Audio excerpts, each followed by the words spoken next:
J 2024 Cr.C 8-92024 Ealer 1194 Injury in the body cavity for retracting.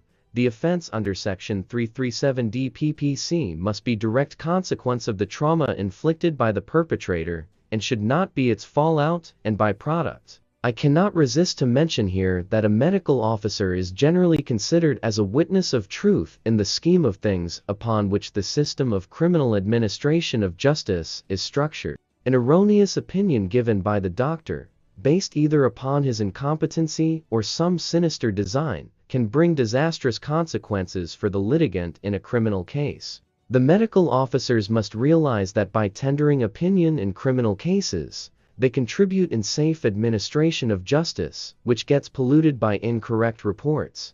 The ordeal and agony which the petitioner as well as co-accused faced in the case due to incorrect opinion of the medical officer cannot be compensated by words, and though calls for an action against the doctor, but still lenient view is being taken against him. Nevertheless, it is expected from the Secretary Health, Government of the Punjab that he will attend the situation by sensitizing the medical officer about the importance of their opinion and the consequences it has in criminal cases.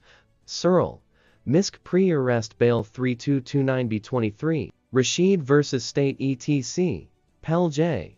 2024 Cr.C. 829 Lahore High Court, Rawalpindi Bench, Present, Ch. Abdul Aziz J. Rashid Petitioner vs. State, and another respondents, Cr.C. Miss C.No. 3-29B of 2023. Decided on December 20, 2023.